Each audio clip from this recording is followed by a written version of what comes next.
The world is changing every day, and as human beings, we need to understand one another if we want to move forward as a society. Before I start this video, I'd like to address a few things first. This is going to be a long video, and I'm kindly asking you to take it seriously, watch the whole thing through, and continue the conversation in moving humanity forward. This isn't black versus white, Republican versus Democrat, or anything of that matter. It is purely humanity versus evil. I'm making this video because there are people that are lost and angry, and I want to help people understand each other. In addition, I want people to realize that anyone can use social media for good, and as a disciple of God, I would like to use the privilege of social media to spread a message that I believe will bring peace and understanding in my community and the rest of the world in some way, shape, or form. I'm going to discuss subjects such as evil, perspective, our natural flaws as humans, emotions, and much more. I'll split it into sections like a typical speech format. I have a document just so I don't forget anything. I want to make it very clear for you guys. I will be starting with a history lesson of how we got here in the first place, how is racism even a thing, answering questions like that. I will then be looking at points of views of how people have reacted, like in today, and then I'll give one final word. I see new things every day, pure things and evil things, and it makes me angry and disgusted, yet proud and honored to be a part of the human race at the same time. We are incredible beings. Our brains are more powerful than any type of technology that we know of today. We can feel intense emotions. Our bodies are a piece of art inside and out. We are truly the result of a divine creator. When we first existed, we were hostile and savage beings whose only goal was to survive. It took several generations to finally create the idea and practice of society. However, it took longer for a savage status quo to become more peaceful. It's almost like our brains get a software update every generation, and as the more updates happen, the faster it accelerates. Ever since the creation of Mesopotamia, there have been a myriad of wars, conflicts, and evil acts for things such as land, people, and simply the fear of being attacked themselves. In ancient times when cultures were developing, we were all separated and trying to figure out what our purpose was and how we got here. Yet we own one trait that would prevent us from advancing as a society. That trait is arrogance. We all have it. It's a natural trait given us by God so we can learn from our experiences. Although we may think we know everything, we don't. Trust me, I have definitely been there, and I'm sure you have too. In history, we as humans thought that differently immediately meant bad. We are the only ones who are right. Everyone else is a foolish, pathetic excuse for a human. We must exterminate their beliefs. Just disgusting, gross mindsets like that. The Europeans and numerous countries in Asia from the Middle East to the Pacific eventually won the first major race in technology relating to military weapons such as gunpowder and economic excess such as efficient ideas of international trade that would impact the rest of the world. Their arrogance slowed down the rise of inhumanity vastly. The Europeans conquered Africa and the African people. The Asians just enslaved themselves. Slavery had been a thing for millennia before this, but this is when it blew up. All over the world. They stripped basic human rights from thousands of African natives and forced them to do their bidding. Once the United States became a nation, they fed off of their ancestors' arrogance and continued the evil of slavery. The US was the first free country in the sense where you could express yourself and not be punished for it, what I'm doing right now. The ideas were finally being distributed that African Americans are human beings too, with the same values as us. The US consequently abolished slavery in the 1860s. However, we were not the first country to do so. We were, though, the first powerhouse in the world to have done it, therefore speeding up time and slingshotting the ideas around the world. Before then, the world was already figuring out the immoralities of slavery already, but after 1865, countries all over the world were banning the ideology.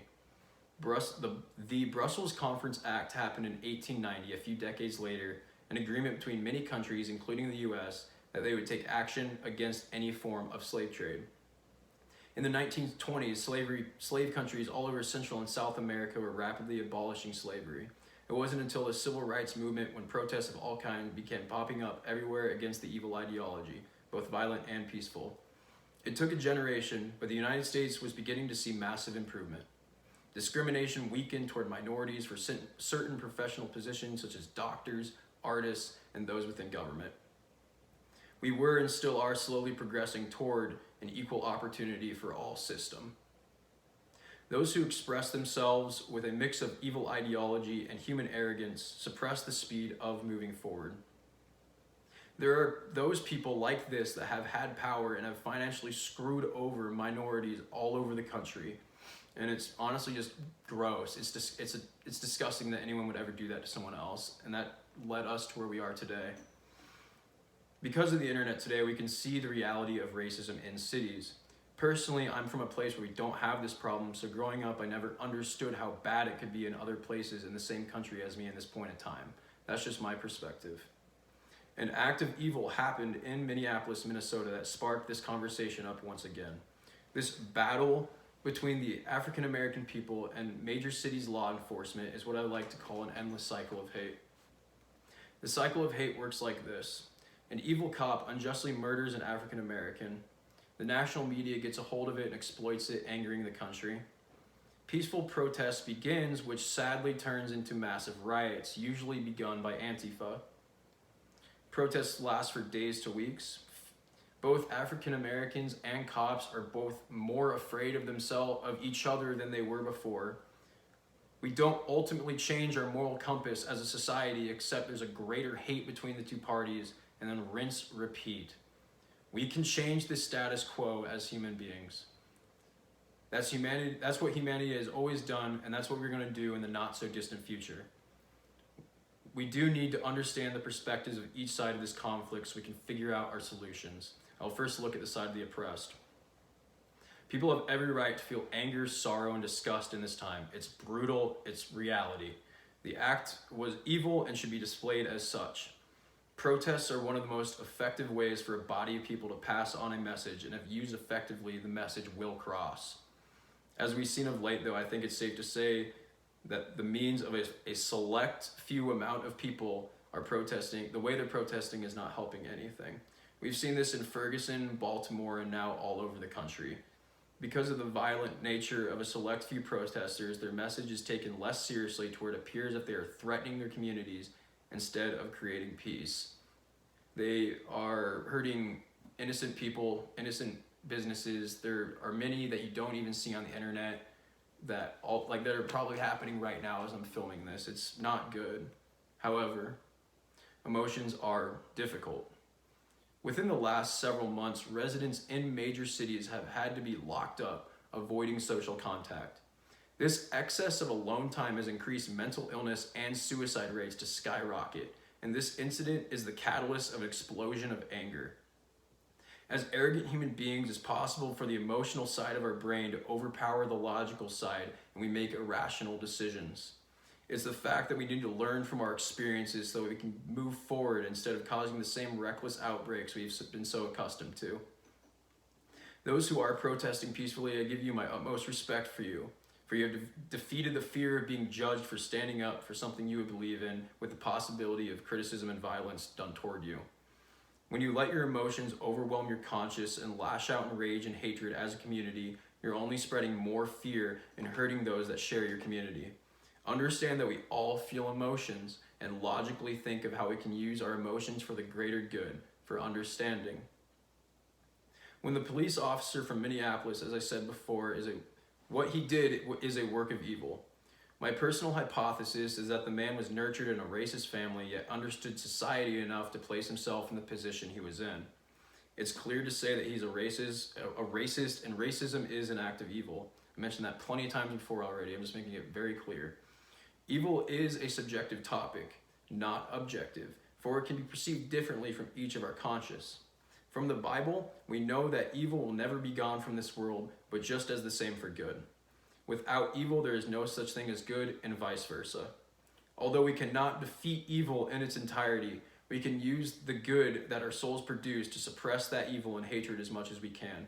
This leads to me to my personal opinion about police officers and teachers in our country.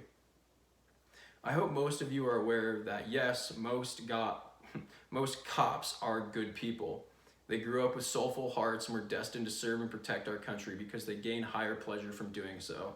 They have a conscience just like you and me, and we sometimes forget that cops are people too. One who is evil, who gets into the police force, is one who is intelligent in the sense that they can successfully hide their evil desires until they are overcome by it and take action. So what can we do to prevent this? I believe that after their schooling, they should be this is just an idea, that police officers should be on a 2 to 3 year training program specifically so the administration can gain knowledge on their moral compass and if they are mentally stable to fit such a stressful job.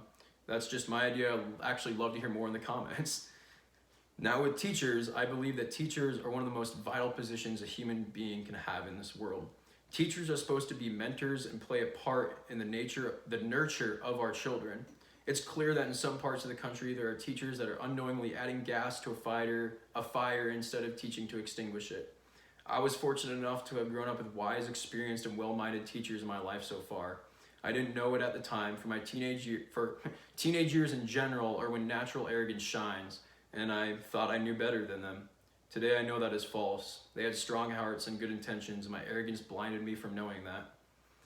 My proposal for the teacher problem is this. New teachers should be supervised more heavily when they enter the practice, for the same reason I believe cops should have a sort of extra training program to understand their moral compass.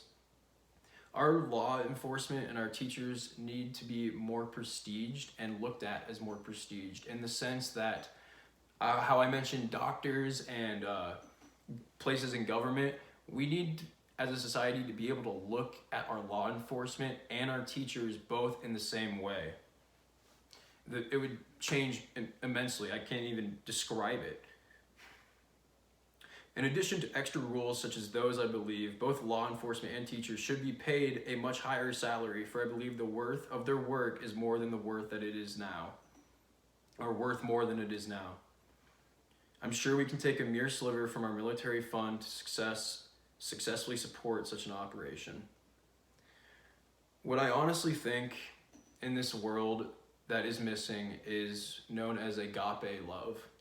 And for those of you who don't know, 3 types of love in philosophy are eros, which is the love of your significant other, phileus, the love of your friends, and agape, which is the love of another human being simply because they're a human being. The world definitely needs more agape love right now, and I'm asking that you spread it. I mean, it can spread so fast, but it also can die quickly too, and we just can't let that happen in our world.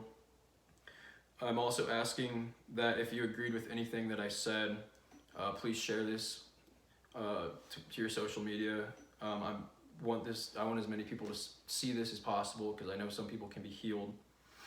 And make sure to just be more outgoing, be more positive on social media. We are always so self-minded about how we look to other people, to where we don't realize how much more powerful the good it is that we do is than the mistakes we make.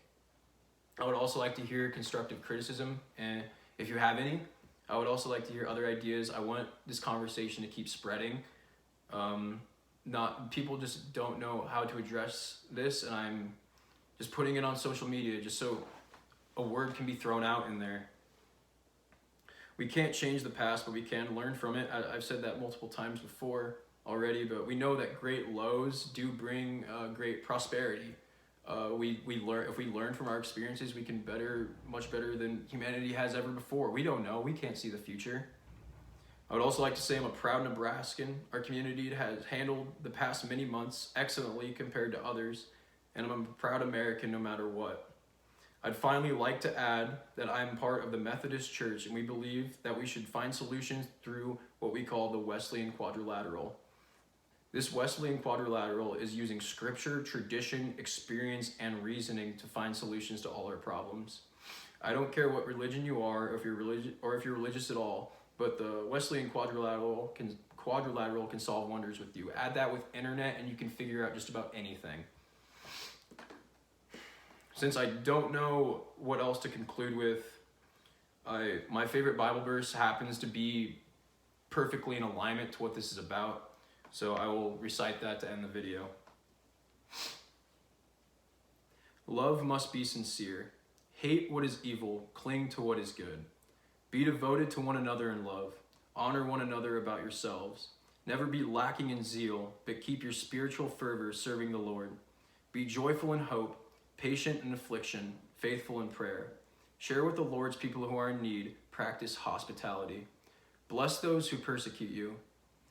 Bless and do not curse. Rejoice with those who rejoice. Mourn with those who mourn. Live in harmony with one another. Do not be proud, but be willing to associate with people of low position. Do not be conceited. Do not repay anyone evil for evil. Be careful to do what is right in the eyes of everyone. If it is possible, as far as it depends on you, live at peace with everyone. Do not take revenge, my dear friends, but leave room for God's wrath. For it is written, "It is mine to avenge, I will repay," says the Lord. On the contrary, if your enemy is hungry, feed them. If he is thirsty, give him something to drink. In doing this, you will heap burning coals on your head. Do not be overcome by evil, but overcome evil with good. God bless.